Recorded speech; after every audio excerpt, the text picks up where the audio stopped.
entramos de lleno al contenido. Si alguien tiene alguna duda concreta respecto a Procesal Penal 1, alguna duda concreta.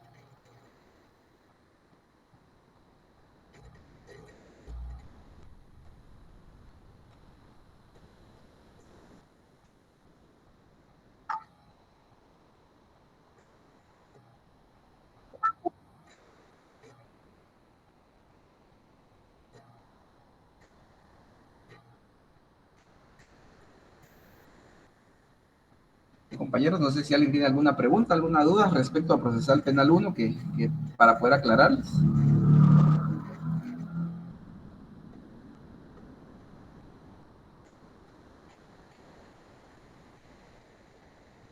No, Lick, muy amable. Bueno, entonces, vamos a dar inicio entonces a esta parte del código.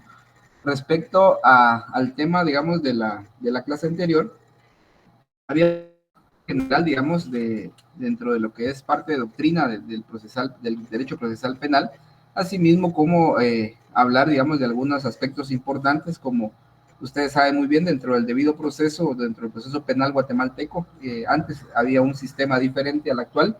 Nosotros sabemos que ahora es un sistema acusatorio que establece nuestro Código Procesal Penal, tomando en cuenta pues que hay diferentes, en este caso, ¿verdad?, entes que conocen dentro de la aplicación de justicia. Sabemos nosotros que conforme a nuestra constitución política, la República de Guatemala, pues es la potestad que tiene en su momento de juzgar y ejecutar lo juzgado, lo tiene el organismo judicial, y la investigación como tal es a través del Ministerio Público como una entidad o un ente autónomo, ¿verdad?, que se rige a través de lo que la Constitución establece y también con relación a su propia ley orgánica. De esta manera nosotros sabemos la forma de la independencia de poderes que debe existir a efecto de poder juzgar a una persona, siempre y cuando cumpliendo con uno de los principios, y dentro del proceso penal existen ciertas, nosotros le denominamos megagarantías, ¿verdad? ¿Cuáles son las megagarantías? Que son aquellos principios que deben de regir siempre el proceso penal. Entonces, si me hacen favor ustedes de anotar ahí donde puedan, que hay megagarantías, ¿verdad? Estas megagarantías se refiere a que se debe de cumplir siempre y se debe ser en su momento cuidadoso cuando ustedes ya litiguen, ¿verdad?, del cumplimiento de estas megagarantías o estos principios para efecto de poder ver realmente el desarrollo de un proceso penal conforme a lo que la ley establece y conforme a un principio también que es el tema del principio de legalidad. Entonces, las megagarantías, por favor, compañeros, son 4. La primera megagarantía que tenemos es la presunción de inocencia. Es una primera megagarantía, presunción de inocencia. Tenemos también el debido proceso, que entre paréntesis pueden colocarle ustedes allí principio de legalidad. También tenemos el siguiente, es la separación de poderes. Entre paréntesis también pueden colocar ahí que no debe haber interferencia, es decir, dentro de la etapa del proceso como tal, o dentro de las diferentes fases, no debe existir injerencia dentro del organismo judicial con el Ministerio Público, a efecto de que exista un conocimiento de un juez en su momento que sea imparcial. Nosotros ya en materia procesal penal le denominamos juez natural, que es lo que nosotros vamos a ver ya más adelantito en un artículo, ¿verdad? Y por último, entre las megagarantías tenemos la defensa procesal. Esas son megagarantías que ustedes van a encontrar en la ley y también en la doctrina respecto al desarrollo y eficacia del proceso penal. Dentro de esto también les voy a pedir de favor que nos vamos a situar ya en nuestro Código Procesal Penal respecto a la forma de cómo está, digamos, distribuido nuestro código. Nosotros sabemos que el Código Procesal Penal, pues en este caso, siempre tienen que saber ustedes que es el decreto 52-92 del Congreso de la República, el cual está dividido, en este caso, en 5 libros, ¿verdad? Eso es importante que ustedes sepan los libros. Cuando uno a veces estudia, hay 6 libros, ¿verdad? 6 libros tiene. En este caso, cuando uno estudia, muchas veces parece un poco ilógico que uno diga, bueno, tiene que aprenderse el esquema, en este caso, del Código Procesal Penal. Sin embargo, decirles a ustedes que es la forma más práctica de poder tener un manejo de ley, porque cuando nosotros ya sepamos, digamos, los libros como tal, vamos a saber cómo buscar, en este caso, ¿verdad? Cómo buscar o cómo fundamentar una respuesta, si es en el caso de nosotros como como estudiantes, ¿verdad? Al momento de una evaluación, ustedes cuando ya se vayan a someter a su examen técnico profesional, poder sustentar, digamos, la respuesta que van a dar con la fundamentación. Y cuando ustedes ya litiguen también con la fundamentación de la argumentación de su tesis que van a estar planteando al momento de una audiencia, ¿verdad? Entonces esto es importante que ustedes lo manejen. El libro primero, pues vamos a encontrar nosotros que con relación a las disposiciones generales. Cuando hablamos de disposiciones generales, pues ustedes pueden darse cuenta ahí que son diferentes, digamos, aspectos que se ven a efecto de poder ver que del proceso penal, pues tiene, ustedes ya lo vieron también en su momento, quiénes son los sujetos procesales que intervienen dentro del proceso penal. En su momento hay personas que no son sujetos procesales, pero que también tienen, digamos, tienen una intervención dentro de un proceso, dentro de una investigación. Y de esta manera, el libro segundo, nosotros vamos a encontrar con relación al el procedimiento común, ¿verdad? ¿Qué es el procedimiento común? Lo que les decía el día anterior, cuando nosotros hablamos de un procedimiento común, es como lo normal de un proceso penal. Sin embargo, pues ya vimos también que puede existir ciertas medidas sustitutivas, perdón, ciertas medidas desjudicializadoras, pueden existir también ciertos sustitutivos penales o ciertos procedimientos específicos que más adelante ya van a ver ustedes también que hay ciertas, por ejemplo, medidas sustitutivas que a veces algunos como estudiantes los confundimos los que son las medidas desjudicializadoras con las medidas sustitutivas, que son otros aspectos importantes que vamos a ver dentro del procedimiento común. El libro tercero nosotros tenemos con relación, en este caso, a lo que son las impugnaciones. Cuando nosotros vemos ya el proceso penal, vamos a ver que la forma, digamos, nosotros hablamos a veces de remedios procesales o impugnaciones o recursos, ¿verdad? Entonces, dentro de esto, el libro tercero establece las impugnaciones. Cuando ustedes consideren que la resolución en su momento no ha sido emitida de la forma debida y que existió alguna vulneración, alguna norma, ¿verdad? Pueden plantear ustedes los recursos que establecen. Y cuando ya existe sentencia, en este caso, cuando hay una sentencia, también tenemos que saber plantear, digamos, un recurso, porque puede venir una apelación especial. Eso va a depender de lo que ustedes van a estar, digamos, inconformes de la resolución y pues tienen medios de impugnación para poder, digamos, acudir a la vía legal correspondiente, tomando en cuenta pues que dependiendo el tipo de sentencia, ¿verdad? Puede existir una segunda instancia en la cual se pueda conocer ya un recurso.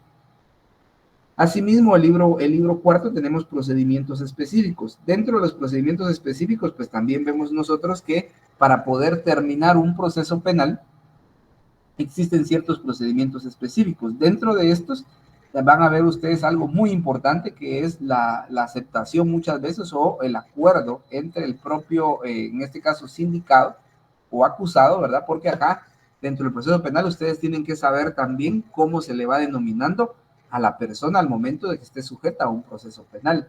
Porque, digamos que hay una primera declaración. Dentro de la primera declaración se liga a proceso a una persona. Algunos les van a decir que es una persona que está ligada a proceso, sujeto a un proceso penal, ¿verdad? Puede ser el imputado, puede ser el intimado. Entonces, ya conforme vaya avanzando las etapas del proceso común, pues puede ir cambiando el nombre, digamos, de la persona que está sujeta a un proceso, ¿verdad? Puede ser ya después el acusado, si ya existe una acusación como tal, o un acto conclusivo al final, porque no solamente puede ser la acusación, lo que ya vamos a ver más adelante, una acusación pues es sujeto a discusión dentro de la etapa intermedia, ese es el fin de la etapa intermedia, poder ver, evaluar, digamos, el acto conclusivo que presenta el Ministerio Público y evaluar todos los elementos que traten de convencer al juez para poder pasar, digamos, a un juicio oral y público. Porque si no están todos los elementos, pues ya uno como abogado en su momento puede ver la forma de poder plantear en este caso, una clausura provisional o también el sobreseimiento. Como decía, alguien puedo pedir el sobreseimiento, va a depender de cómo esté la investigación. Pero ya les vamos a poner, ya vamos a ver con ustedes casos prácticos para que ustedes se pongan ya a analizar, digamos, la forma en que ustedes van a plantear su teoría, en este caso, o su tesis, ¿verdad? Dentro del desarrollo, dependiendo del caso que sea. Entonces, pasamos también al siguiente libro, que en este caso es el libro quinto, que es el libro de ejecución, ¿verdad? Cuando nosotros hablamos, ahí se recuerdan ustedes que en materia procesal penal existe, o en materia penal, existen los jueces que en este caso que imponen o que van a sentenciar. Algo importante, pregunto a todos, ¿qué jueces pueden emitir sentencia?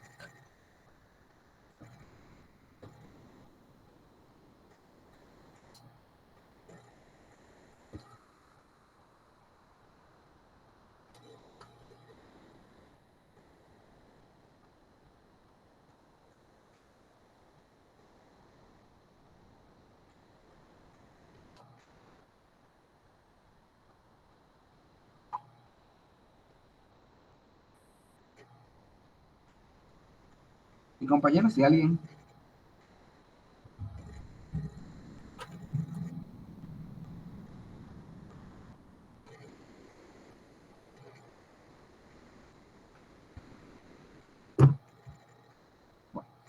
En este caso, algunos dicen que son los jueces de primera instancia, tenemos jueces de paz.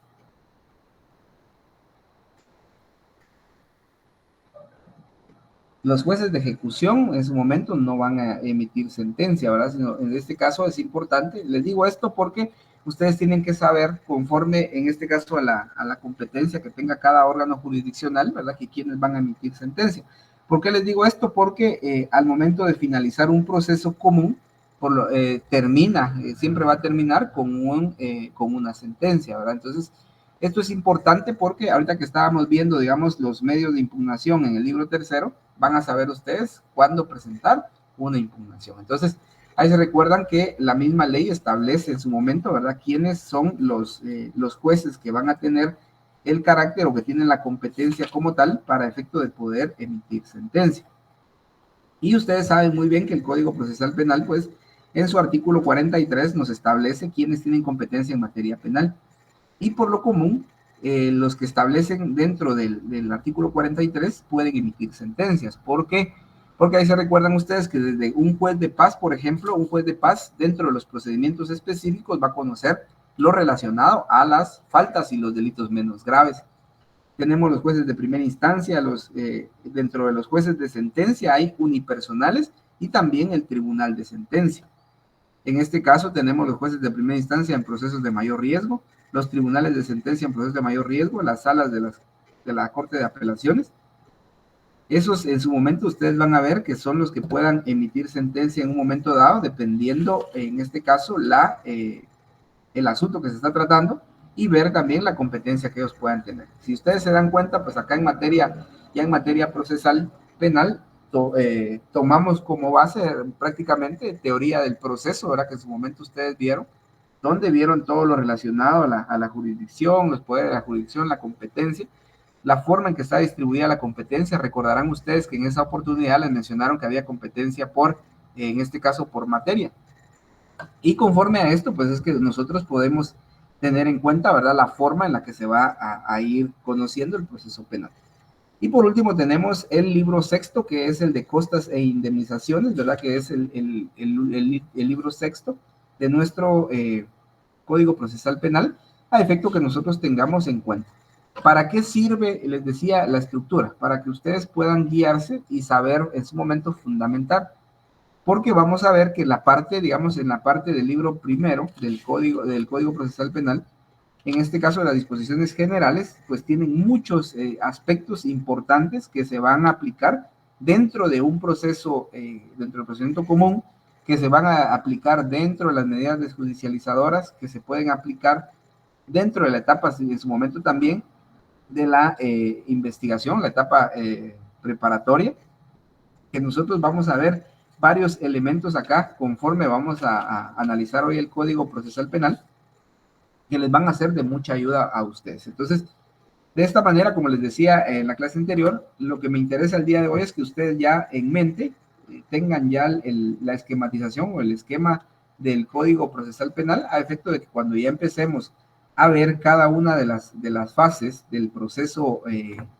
penal, ya ustedes no se pierdan, ¿verdad? Porque si los que ya leyeron un poquito se pueden dar cuenta que no existe, digamos, un orden en la forma en que nuestro Código Procesal Penal está estructurado, ¿verdad? Entonces, de esta manera, por favor, compañeros, vamos a ir al artículo 1 y Dentro del artículo 1, por favor, en la parte de arriba pueden poner ustedes las garantías procesales que regulan nuestro Código Procesal Penal.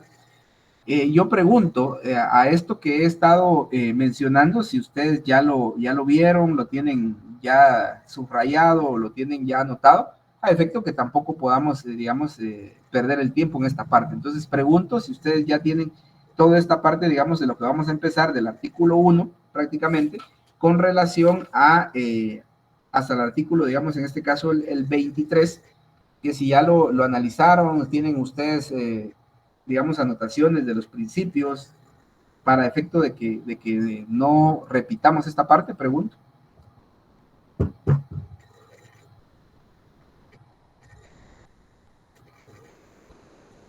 ¿Sería tan amable de retroalimentarnos de nuevo, licenciado, por favor?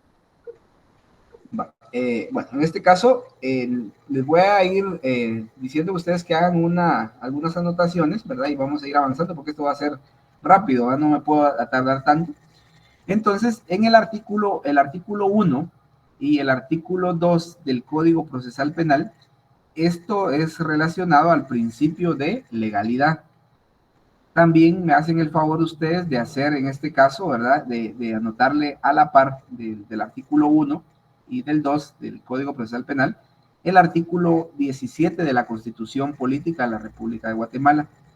Que ustedes van a hacer en este caso, pues ya la forma de poder tener integrada la ley y que cuando ustedes quieran sustentar o quieran fundamentar algo, ya lo hagan conforme a las normas jurídicas correspondientes. Después del artículo 3 al artículo 6, van a encontrar ustedes ahí el principio del debido proceso.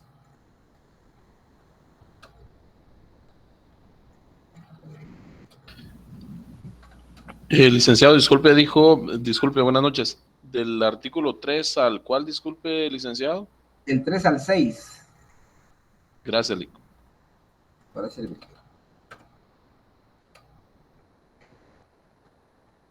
En este caso, voy a ir explicando así los principios de forma rápida, ¿verdad? Ustedes saben muy bien que dentro de las garantías que en su momento que van a encontrar ustedes, les decía, el principio de legalidad es fundamental, porque tal y como se vio en el artículo 1 también del Código Penal, recordarán, ahí hay un principio de legalidad respecto a que una persona en su momento no puede ser, en este caso, sujeta a un proceso si no existe una ley anterior a la comisión del hecho.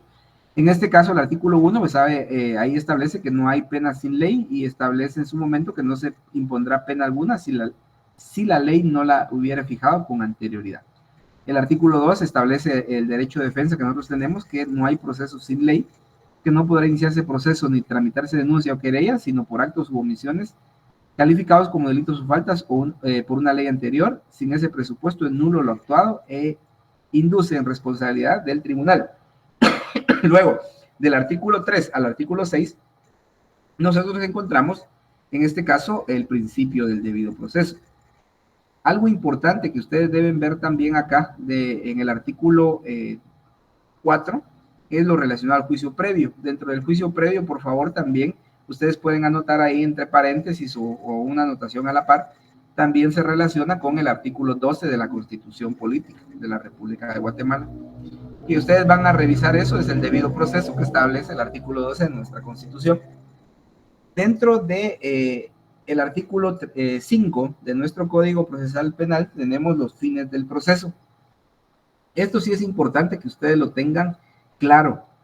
Dentro de los fines del proceso, ustedes van a encontrar ahí que hay 5 fines, ¿verdad? Entonces, en este caso, también pueden hacer la anotación de ese artículo, que según la doctrina van a encontrar que es un principio de la averiguación de la verdad. Así también se le denomina, según la doctrina, a ese artículo 5, ¿verdad? Principio de la averiguación de la verdad. Y vamos a darle lectura a efecto de que ustedes ya, les digo, en su mente vayan ordenando cada uno de los aspectos importantes del proceso como tal. Y el artículo 5 establece que el proceso penal tiene por objeto, primero, la averiguación de un hecho señalado como delito o falta. Ese es el primer fin del proceso. El segundo, las circunstancias en que pudo ser cometido. El tercer fin del proceso, el establecimiento de la posible participación del sindicado. El cuarto fin es el pronunciamiento de la sentencia respectiva y el sexto fin es lo relacionado a la ejecución de la misma, ¿verdad? Es decir, la ejecución de la sentencia que en su momento se haya emitido. Algunos a ustedes les van a preguntar, ¿verdad?, cuál es el objeto del proceso como tal. Y cuando nosotros hablamos, y ustedes tienen que saber cuál es el objeto del proceso, ¿verdad? Hablemos del proceso penal. ¿Alguien de ustedes sabe cuál es el objeto del proceso? La averiguación de la verdad, Lee. La averiguación de la verdad. No. ¿Alguien más? Garantizarle a las personas que encuadraron su conducta una figura delictiva, garantizando su debido proceso. No. ¿Alguien más? Buenas noches, licenciado. En este caso podría ser determinar si el acusado es inocente o falso, perdón, inocente o culpable. Entonces, el objeto del proceso, para todos, por favor, compañeros, es la imputación criminal.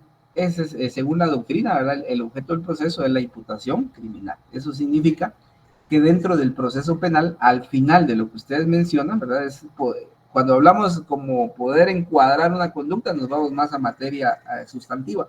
En materia adjetiva es la imputación criminal que se le pueda dar a la persona conforme a los fines del proceso. ¿Por qué? Porque primero van a averiguar un hecho que en su momento va a si está como delito, ¿verdad? O falta. Circunstancias, recuerdan ustedes, vamos a ver si ya ustedes captaron bien todo lo relacionado a penal, ¿verdad? En este caso penal 1, 2 y 3. Recuerdan ustedes que dentro de, en este caso, ¿verdad? De las circunstancias en que pudo haber sido cometido un delito, recordarán ustedes el artículo 19 del Código Penal, que establece, ¿verdad?, el tiempo, lugar, modo y forma de la comisión del hecho. Entonces, dentro del proceso penal, pues lo que se va viendo, si ustedes se dan cuenta, lo primero es ver si es delito o falta, la segunda, las circunstancias en que fue cometido, el establecimiento de la posible participación del sindicado, y esto es importante, por favor, compañeros, que ya ustedes de acá en adelante, ya al momento de escuchar, por ejemplo, alguna noticia, de ver alguna noticia o de escuchar a los propios a veces digamos, vecinos o compañeros, ¿verdad? O a veces compañeros estudiantes, a veces ustedes se han dado cuenta que las personas dicen, miren, detuvieron a uno por ladrón, por extorsionista, por violador, y uno a veces por asesino, ¿verdad? Porque la gente habla así. En el caso de ustedes, ya como futuros profesionales en el ámbito legal, sí también tienen que ya, digamos, pensar bien antes de poder exteriorizar, digamos, una postura, ¿verdad? Porque recuerdan ustedes que en este caso lo que la ley establece, que lo que se va a buscar es el establecimiento de la posible participación del sindicato. Y esto es conforme a nuestra Constitución. Recuerdan ustedes que toda persona es inocente, mientras en su momento no haya sido, en este caso, juzgada y vencida ante juez competente. Entonces, esto es importante que ustedes lo manejen, ¿verdad? Asimismo, ya dentro de la participación de la persona, la posible participación, viene el pronunciamiento de la sentencia, ¿verdad? Van a ver algo importante ustedes, que la sentencia en materia penal puede ser una sentencia de carácter absolutorio o una sentencia de carácter condenatorio. Esto va a depender de todo lo que se ha desarrollado dentro del proceso penal. Continuamos, por favor. El artículo 7 lo van a relacionar ustedes, ¿verdad? La relación con el artículo 203 de la Constitución Política con relación al principio del juez natural. Según la doctrina, cuando nosotros hablamos del juez natural, no es más que en su momento el juez, al momento de poder conocer un proceso, ¿verdad?, o un hecho, tiene que ser imparcial y tiene que actuar de forma independiente, únicamente apegado a lo que establece nuestra Constitución Política de la República de Guatemala y las leyes correspondientes. Por eso es que si ustedes se dan cuenta, el artículo 203 de la Constitución, eso es con relación a la jurisdicción, ¿verdad? ¿Qué es la jurisdicción? El artículo 203 de la Constitución, si alguien le puede dar lectura, por favor.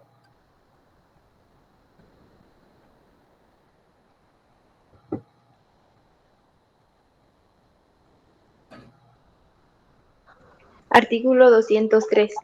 Independencia del organismo judicial y potestad de juzgar.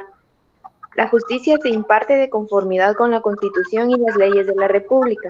Corresponde a los tribunales de justicia la potestad de juzgar y promover la ejecución de lo juzgado. Los otros organismos del Estado deberán prestar a los tribunales el auxilio que requieran para el cumplimiento de sus resoluciones. Los magistrados y jueces son independientes en el ejercicio de sus funciones y únicamente están sujetos a la Constitución de la República y a las leyes. A quienes atentaren contra la independencia del organismo judicial, además de imponérseles las penas fijadas por el Código Penal, se les inhabilitará para ejercer cualquier cargo público. La función jurisdiccional se ejerce con exclusividad absoluta por la Corte Suprema de Justicia y por los demás tribunales que la ley establezca. Ninguna otra autoridad podrá intervenir en la administración de justicia.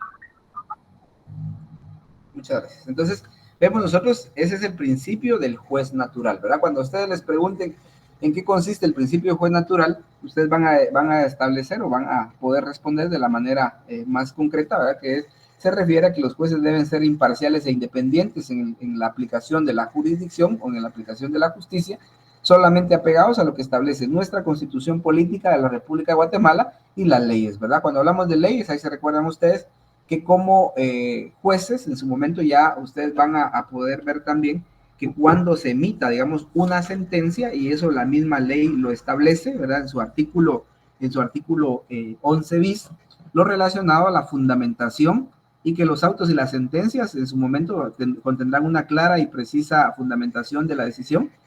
Su ausencia constituye un defecto absoluto, ¿verdad? Entonces, esto es importante que ustedes lo sepan, y yo les digo, estos primeros artículos, del primero del artículo 1 al artículo 21, ¿verdad? Al 20, en el 21, en este caso son bien importantes porque si nosotros analizamos bien esos artículos, como que nos dan el parámetro del fin o de los fines que lleva un proceso penal, ¿verdad? Nosotros después, cuando ya vayamos terminando el Código Procesal Penal, vamos a lograr comprender bien cómo los primeros artículos pues son importantes para poder comprender la esencia de lo que tiene nuestro Código Procesal Penal. Después de esto vamos a pasar al siguiente artículo, que es el artículo 8. Dentro del artículo 8, ahí por favor le anotan ustedes, es el principio acusatorio. ¿A quién corresponde la acusación como regla general? Y esto es importante y se los aclaro, ya en la práctica, en materia, digamos, penal, el Ministerio Público, yo sé que si hay alguien de ustedes que trabaja en el Ministerio Público, pues sabrán que el Ministerio Público trabaja bajo estadísticas, ¿verdad? En este caso, para ellos o para los auxiliares fiscales o los fiscales en su momento, dependiendo de la fiscalía que sea, ellos tienen, digamos, ciertas estadísticas que deben de trabajar dentro de un tiempo determinado que les den, según la administración en su momento que tengan del ente, ¿verdad? En este caso, les cuenta las sentencias acusatorias, para ellos una sentencia absolutoria no les es de mucha ayuda. Las medidas desjudicializadoras siempre van a buscar que en su momento se termine, digamos, con un criterio de oportunidad, con una suspensión condicional, y si es un procedimiento específico donde hay una sentencia, para ellos va a ser mucho mejor el tema de estadísticas y de resultados conforme al trabajo o justificar el trabajo en su momento realizado por ellos. Esto ya es la práctica. Entonces, en la práctica ustedes se van a dar cuenta que hay muchos aspectos aquí que van a ser de criterio. Lastimosamente, en todas las fiscalías manejan criterios diferentes. Va a depender de dónde ustedes también en su momento litiguen o de dónde ustedes enfoquen, porque los resultados pues, son diferentes y a veces son hechos similares, ¿verdad? Pero que tienen un resultado diferente. La ley en su momento pues es clara en establecer las formas, las salidas, ¿verdad? Es como cuando a una persona ya le han otorgado un criterio de oportunidad, por ejemplo, y vuelve a caer por otro hecho, habría que ver si es el mismo bien jurídico tutelado o lesionado o si es diferente. Y a veces cuando ya ha existido un criterio de oportunidad por el mismo, digamos, el mismo hecho, la misma lesión al mismo bien jurídico tutelado, entonces lo que se busca muchas veces es la suspensión condicional de la persecución penal. Cambiamos el tema del criterio por la suspensión, pero eso ya es en la práctica que nosotros vamos a ver. Entonces, en el artículo 8, lo que se tiene es la independencia del Ministerio Público. Ya lo mencionaba con ustedes también, que el Ministerio Público pues, se va a pegar a lo que la Constitución Política de la República de Guatemala establece y asimismo su ley orgánica.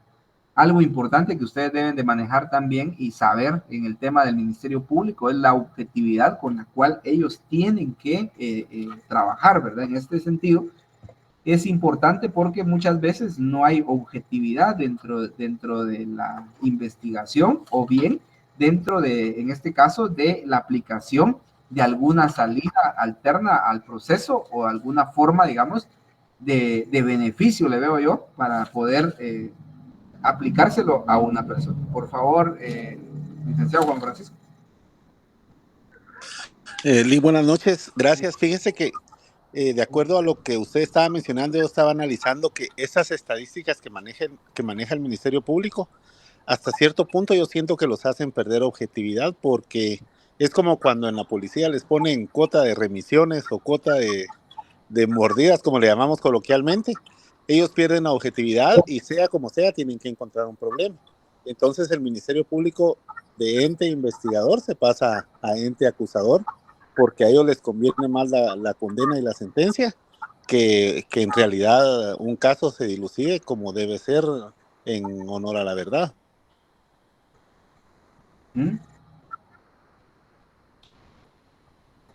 ¿Alguien más, compañeros?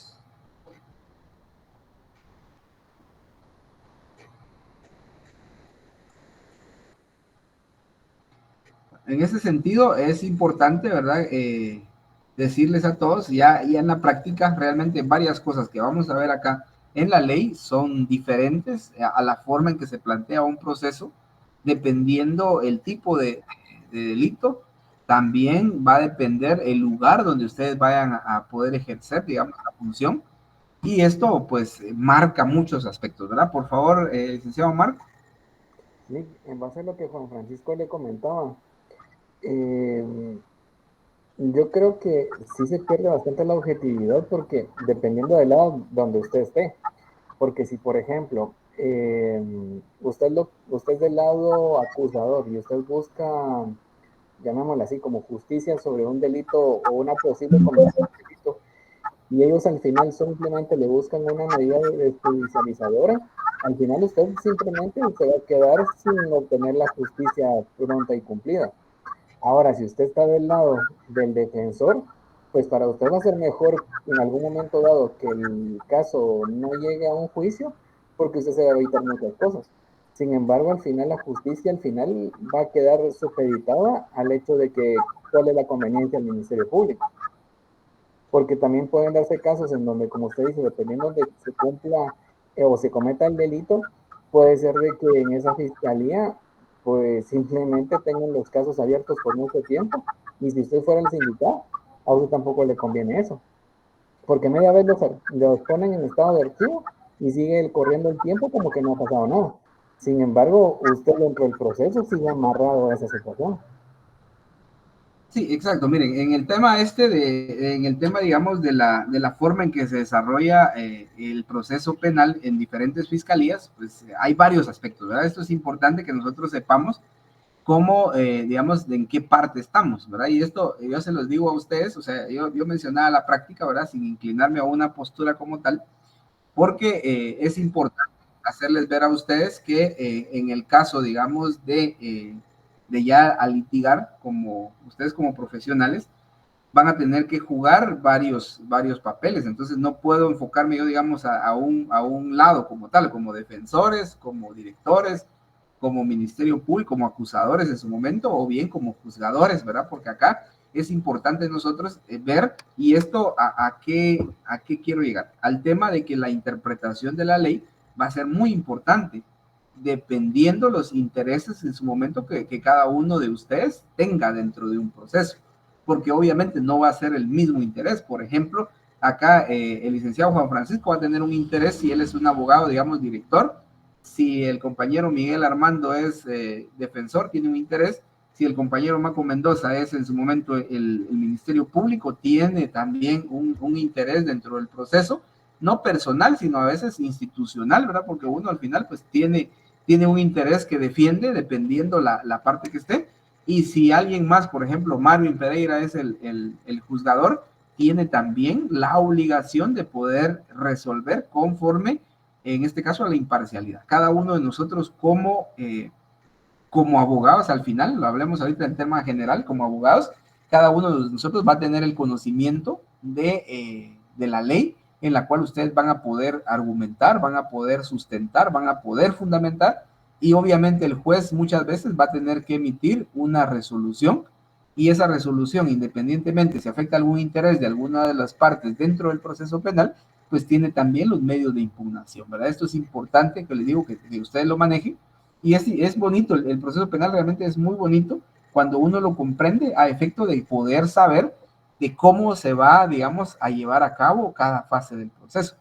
Cuándo puede haber una medida o una salida, digamos, al proceso penal como tal, para ver también los intereses, ¿verdad? Porque el hecho de aceptar muchas veces, por ejemplo, un procedimiento específico es que conlleva también a veces una sanción o una sentencia, que si uno se va a un procedimiento común, puede ser que haya existido una absolutoria, ¿verdad? También eso es importante que ustedes lo sepan, y que como profesionales del derecho, lo importante acá es que ustedes al momento de ser parte de un proceso penal, también, ¿verdad? Tengan a bien poder investigar, ¿verdad? Investigar el hecho como tal y también la doctrina y la ley, ¿verdad? En la ley uno puede revisar a veces, hay cosas que a uno se le pueden pasar por alto, y eso conlleva muchas veces a la afectación de los intereses de una de las partes, ¿verdad? Esto es importante que nosotros lo sepamos. Si ustedes se dan cuenta, pues yo trato de que la clase en su momento, la explicación sea generalizada para hacer la interpretación de la ley y cada uno de ustedes tenga el conocimiento, no inclinados a una postura, ¿verdad? Entonces, por eso es importante que ustedes vean los principios, las garantías, en este caso el principio acusatorio que le corresponde al Ministerio Público, a efecto de que ustedes tengan el conocimiento de cada institución, ¿verdad? ¿Qué realiza cada institución? Ustedes saben muy bien que si hay alguien, por ejemplo, en clases que trabaja en el Ministerio Público, ustedes saben cuáles son las políticas en su momento internas que se trabajan dentro de la institución. Si alguien de ustedes trabaja dentro del organismo judicial, también van a saber que existen ciertos criterios, y si ustedes trabajan en un juzgado, por ejemplo, de primera instancia, ahí hay varios jueces, ¿verdad? Y a veces, si hay turnos, en su momento van a ver ustedes si es un juez de un juzgado de turno, ustedes van a ver también que los criterios son diferentes. Y si ustedes han estado en alguna audiencia, se pueden dar cuenta que un juez a veces resuelve de forma diferente un hecho similar, ¿verdad? Entonces, esto es importante, pero va a depender también de las partes que estén dentro del proceso, cómo puedan sustentar, cómo puedan fundamentar y cómo en su momento ustedes van a tratar en su momento de convencer al juez con la postura conforme a los hechos que ustedes se tienen el conocimiento, ¿verdad? Entonces es importante, les digo, ¿y esto dónde inicia? Va a iniciar en una primera declaración, ¿verdad? Las primeras declaraciones pues son claves muchas veces dentro del proceso.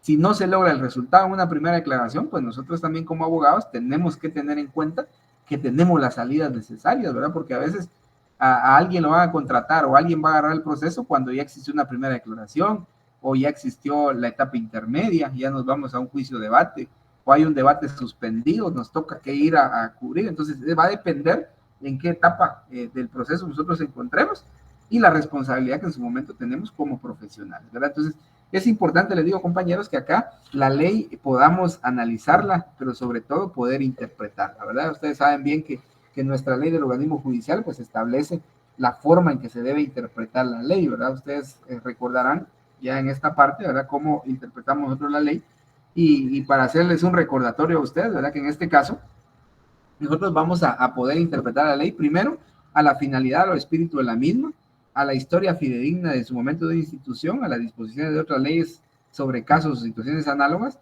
o al modo que parezca en su momento conforme a la equidad y a los principios generales del derecho. Buscar la justicia, hablar de justicia como tal, yo no me meto al tema de decir, mire, es justo, no es justo, porque nosotros sabemos que hay procesos que para algunos es injusto y para otros es justo, y a veces para ninguno de los dos, ¿verdad? Entonces, esto es importante que ustedes como profesionales pues ya tengan ese criterio de poder tener un aspecto, digamos, o una postura clara de que una cosa es tener la justicia como tal, ¿verdad?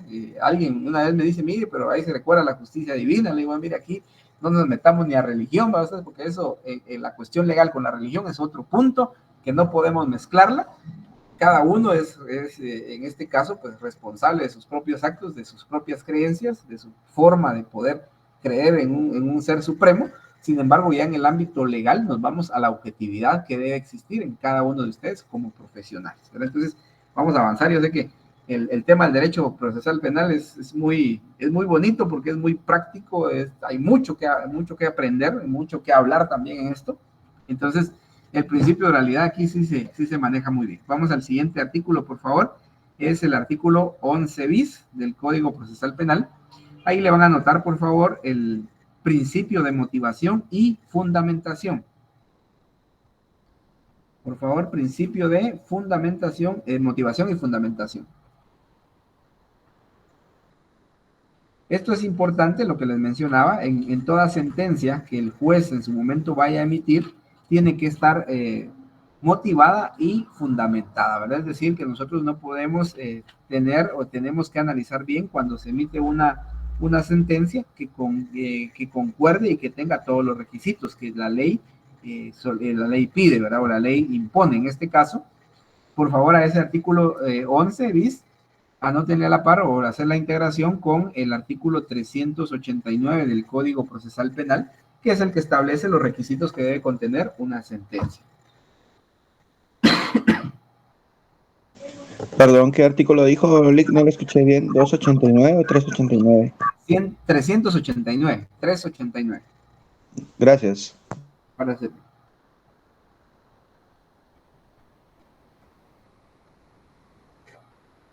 Bueno, y al final del artículo 11 bis, ustedes pueden ver ahí que toda resolución judicial carente de fundamentación viola el derecho constitucional de defensa y de la acción penal.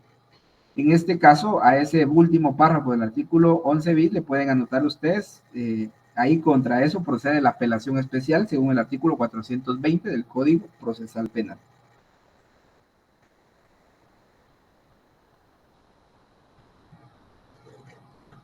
Luego, el artículo 12 y Perdón, artículo... licenciado.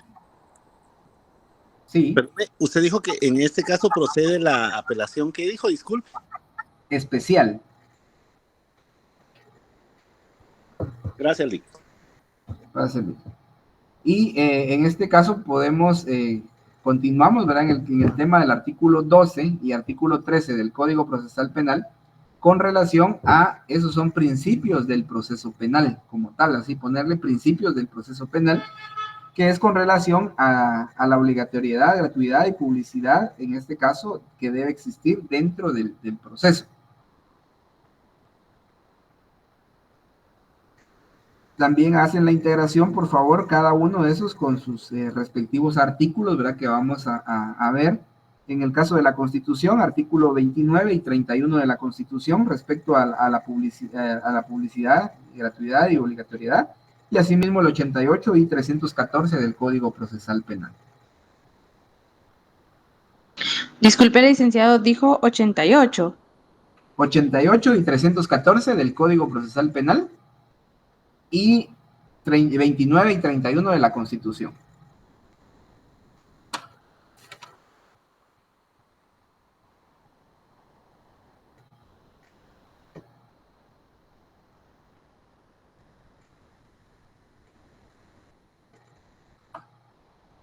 En este caso vamos al artículo 14, que es con relación al principio de presunción de inocencia.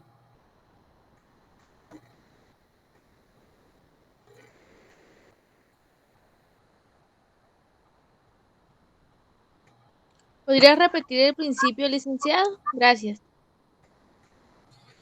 El artículo 3, el 12 y el 13 es con relación a principios del proceso penal.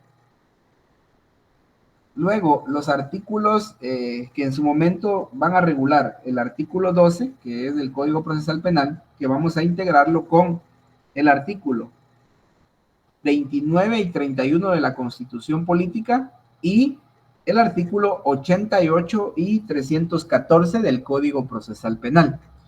Estos artículos que yo les estoy dando es para que ustedes hagan la integración. Cuando ustedes ya vayan a estudiar, ya a centrarse en todo lo que es el proceso penal y en toda la preparación ya a futuro, ¿verdad? Que les corresponde tener estas integraciones, que va a ser mucho más fácil que ustedes puedan sustentar cada uno de los principios y las garantías constitucionales a efecto de poder hacer ver muchas veces al juez, ¿verdad? Si puede existir o está existiendo algún tipo de violación o no se está tomando en cuenta lo que la ley establece, ¿verdad? Entonces es importante que ustedes hagan la fundamentación y la sustentación de sus, en este caso, de sus argumentaciones a efecto de que el juez pueda valorar, ¿verdad? Continuamos el artículo 14, por favor, compañeros, es el principio de presunción de inocencia. También hacen la integración con el artículo 14 de nuestra Constitución Política.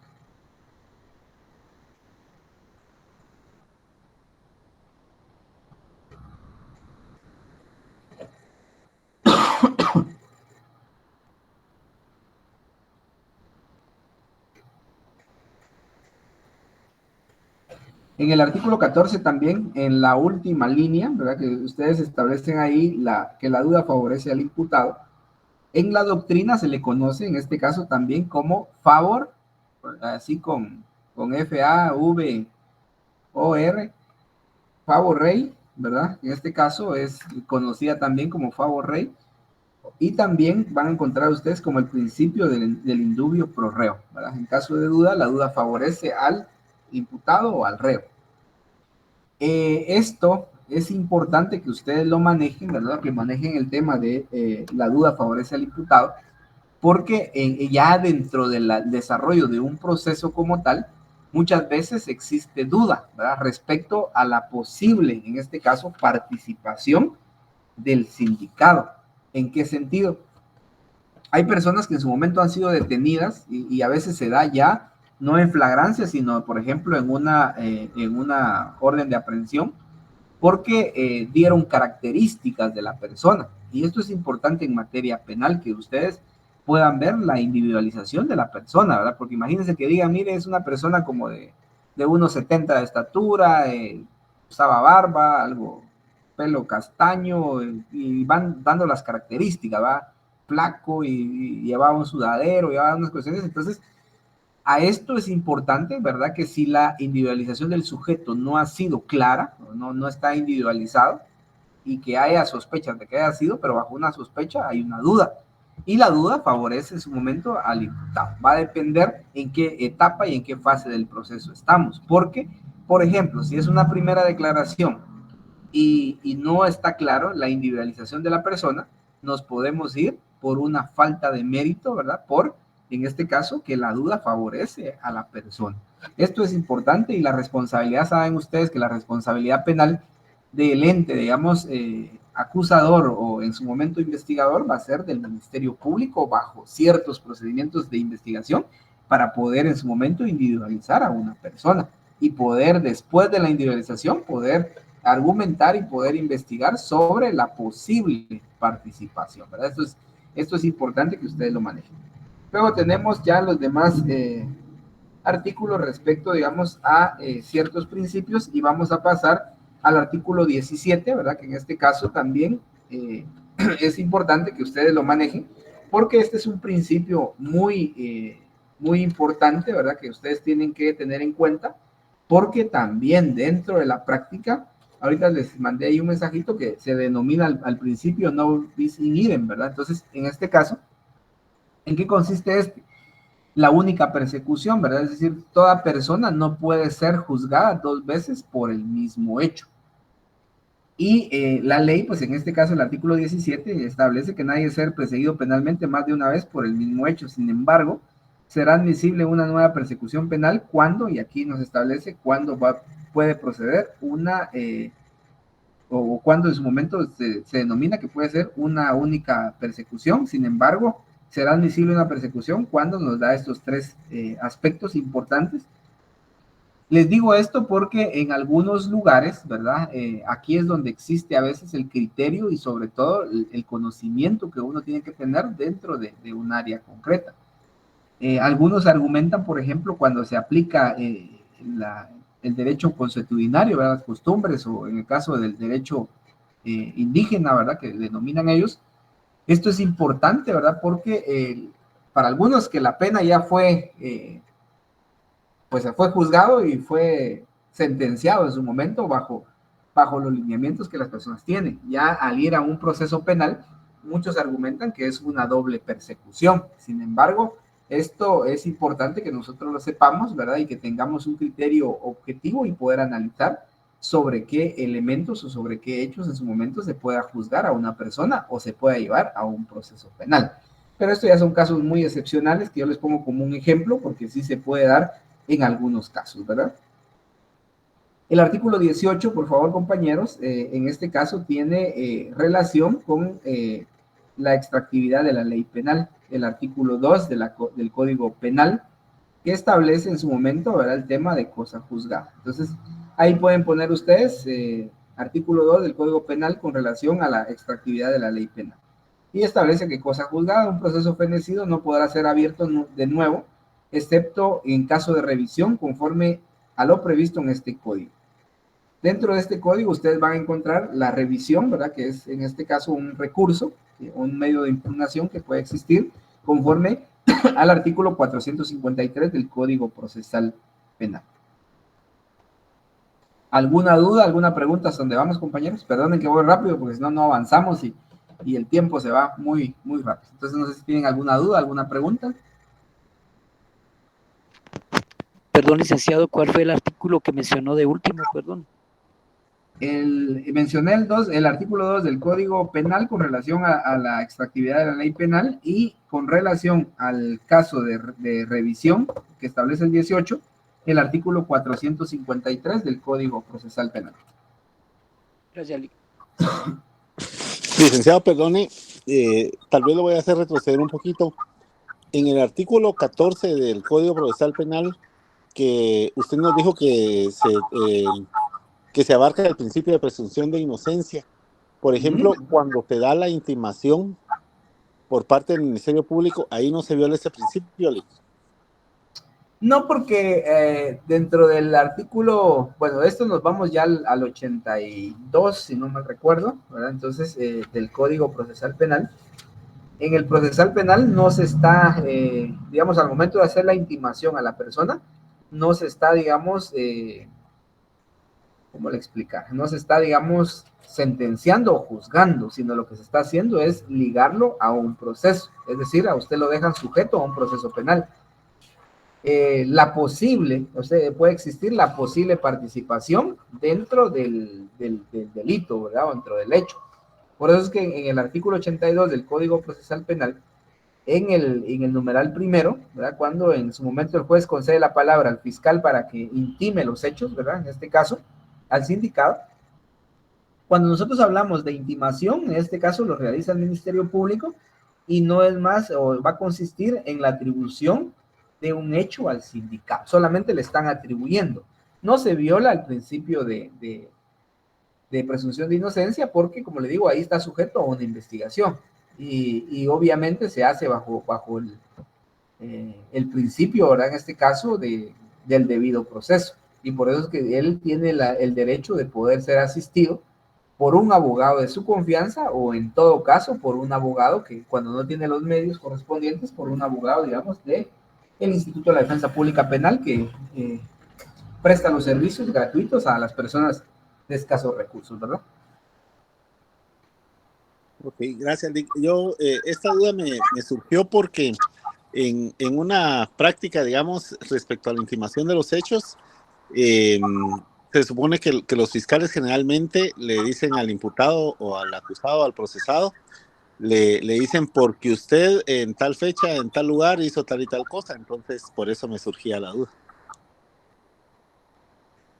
Sí, como le digo, ahí lo que hace es intimar, ¿verdad? O sea, la intimación no es el señalamiento directo, sino tiene que intimarle el tiempo, modo, lugar y forma en que fueron cometidos los hechos, y por eso se establece la posible participación, porque nosotros vamos a lo que la ley establece, ¿verdad? Porque aquí de una vez a lo que la ley establece no es a lo que yo pueda interpretar o yo pueda saber, sino en este caso nosotros tenemos que tener en cuenta que al momento de ligar a proceso a una persona o de emitir, digamos, un auto de procesamiento, porque ese es el fin, digamos, de la primera declaración, poder resolver dos asuntos. Una, ligarlo a proceso, o bien la otra, en su momento, darle una medida, darle una, me olvidé ahorita, una falta de mérito, ¿verdad? Entonces, es importante que nosotros como profesionales sepamos en el momento oportuno de de aplicarle, o el juez que en su momento le limita un autoprocesamiento, bajo qué circunstancias queda la persona, ¿verdad? Porque eso va a depender también de la forma en que la persona que esté en su momento, digamos, asistiendo a un sindicato pueda defender los derechos a través del debido proceso. Eso va a depender de, como le digo, del profesional que en su momento tenga, porque se ven cada cosa en las audiencias, ¿verdad? No sé si alguien aquí trabaja en un juzgado, pero se han dado cuenta que hay algunas cosas, ¿verdad? Como yo digo a veces a la gente, mejor que el propio sindicato se defienda solo, pues, ¿verdad? Que no lleve un abogado defensor, como hay algunos que al final no saben ni qué van a pedir, ¿verdad? No saben ni a qué llegaron, y el sindicato, pues en su momento, actúa bajo el lineamiento, ¿verdad? O las directrices del profesional, ¿verdad? Pero eso va a depender en la forma en que cada uno, pues, plantee la postura y sobre todo su tesis dentro de una audiencia. Ok, muchas gracias, Lic. Para servir. No sé si alguna otra duda, compañeros, o pregunta.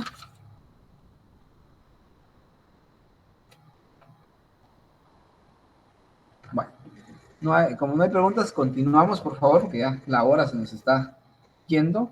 En este sentido, entramos al artículo 20, que es el artículo 20 igual, ¿verdad? A la par del artículo 20 del Código Procesal Penal, pues pónganle ustedes el artículo 12 de la Constitución Política de la República de Guatemala.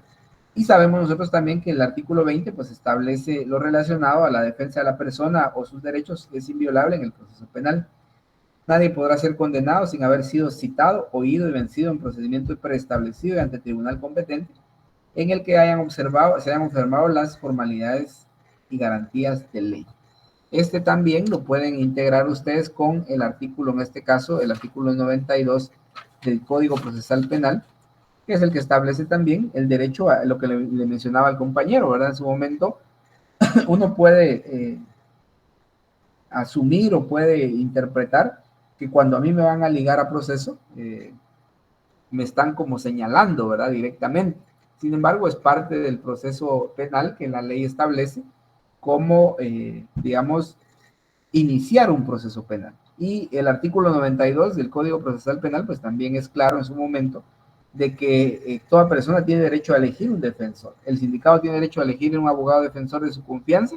Si no lo hiciera, el tribunal le designará uno de oficio, a más tardar antes de que se produzca su primera declaración sobre el hecho, según la reglamentación para la defensa oficial, ¿verdad? Si prefiriere defenderse por sí mismo, el tribunal lo autorizará solo cuando no perjudique la eficacia de la defensa técnica, y en caso contrario le designará de oficio. La intervención del defensor no menoscaba el derecho del imputado a formular solicitudes y observaciones.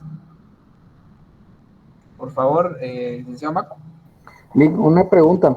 Este año nosotros tuvimos que ir al bufete popular acá a recoger unas constancias del voluntariado, pero hay un rótulo que dice que ellos no llevan casos penales. Y en base a lo que usted acaba de leer, por ejemplo, que fuera una persona que es de muy escasos recursos y no tiene esas posibilidades, ¿por qué ellos no podrían hacerlo? Lo que pasa es que el bufete popular, se recuerdan ustedes que ahí solamente se llevan, digamos, las prácticas civiles, laborales y familia. De hecho, también había una restricción para el tema de divorcios, ¿verdad? Esto porque en las audiencias, ahí se recuerdan ustedes que en las audiencias de carácter penal, pues la mayoría pues todas las audiencias son orales, ¿verdad? El principio de oralidad es un principio fundamental dentro del derecho penal.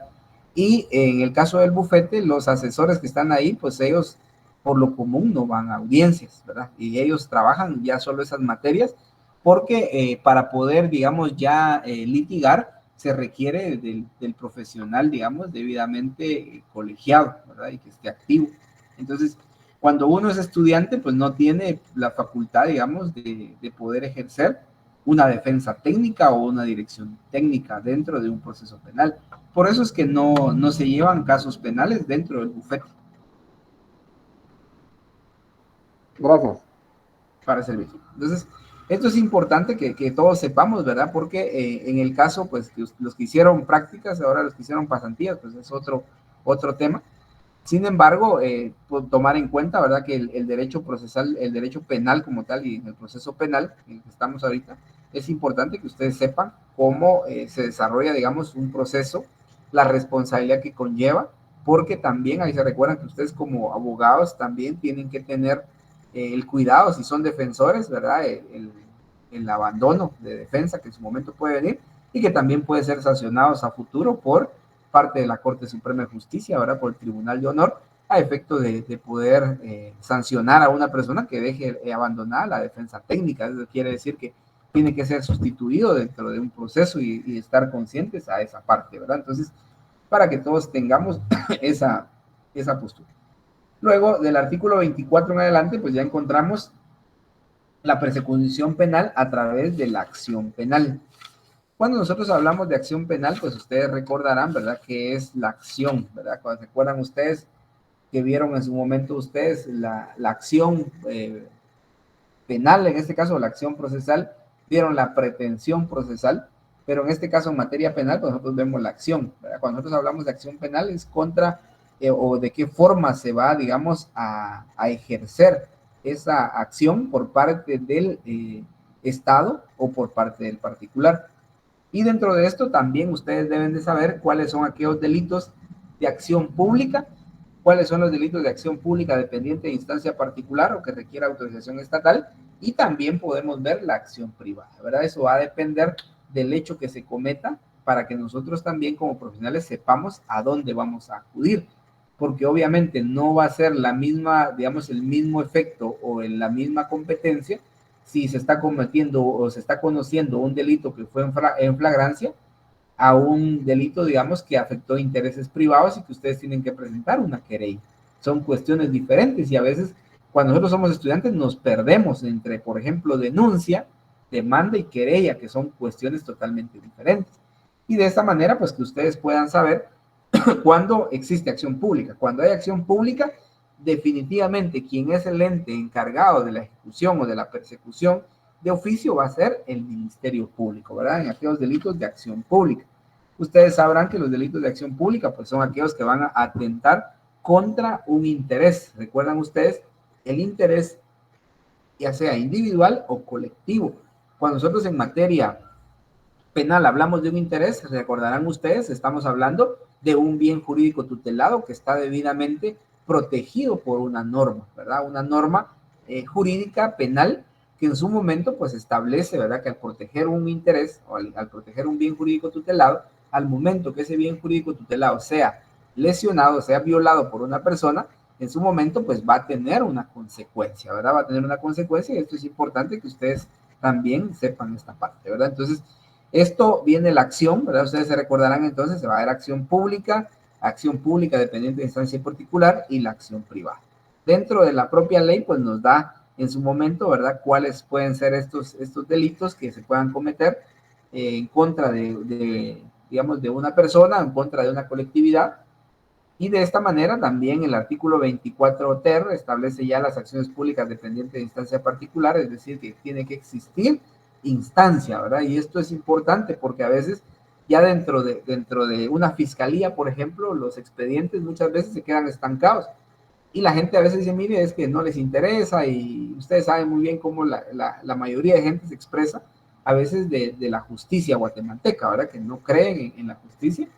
Y esto, pues, dependiendo, ¿verdad? En la forma que nosotros como profesionales estemos preparados, poder saber también dirigir a cada persona, ¿verdad? Si ustedes van a ser, como les decía en su momento, querellantes, ustedes van a ser defensores, o van a ser fiscales, o van a ser jueces, en su momento tener el criterio objetivo de la aplicación de la ley. Yo sé que es complicado muchas veces, dependiendo ya los casos prácticos, ¿verdad? Entonces, esto para que ustedes tengan en cuenta. No sé si tienen alguna pregunta, compañeros, o alguna duda.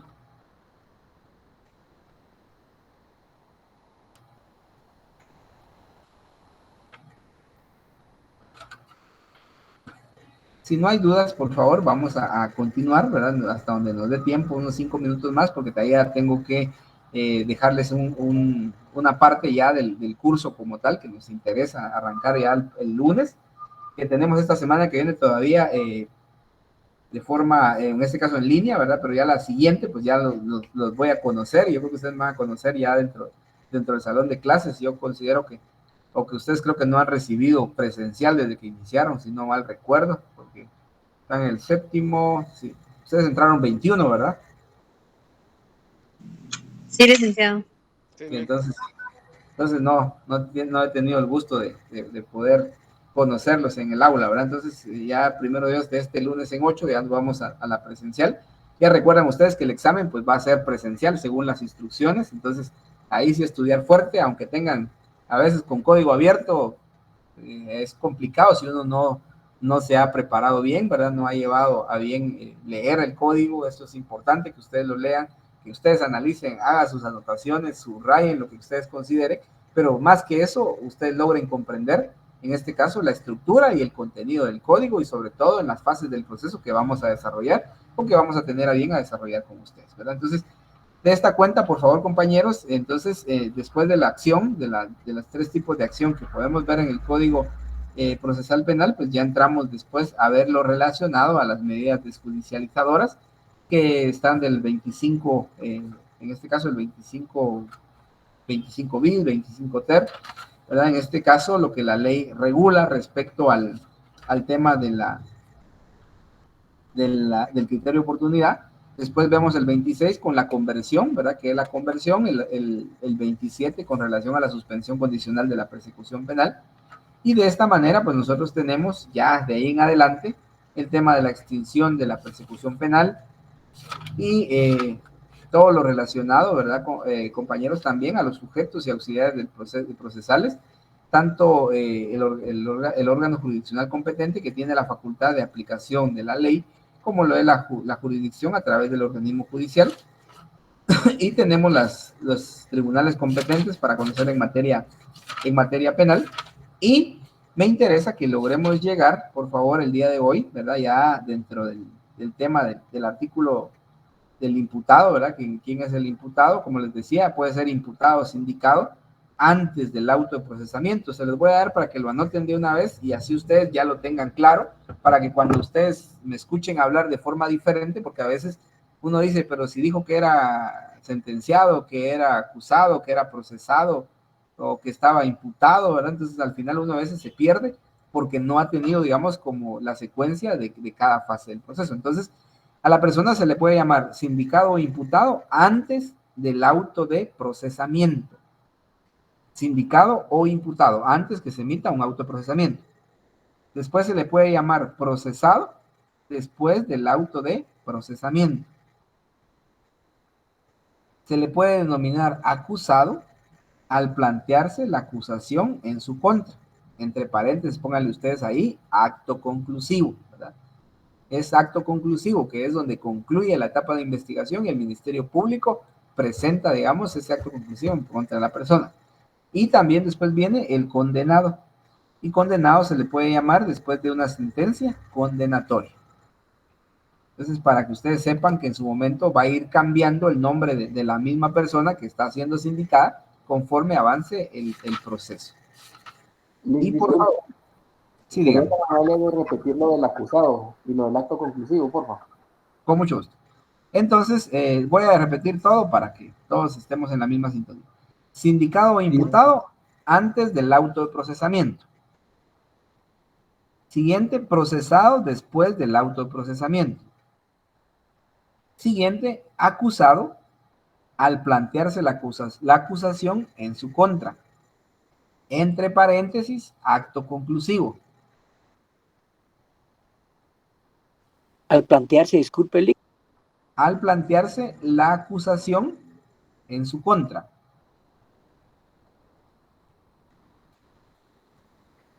Y por último, condenado cuando se ha emitido una sentencia condenatoria.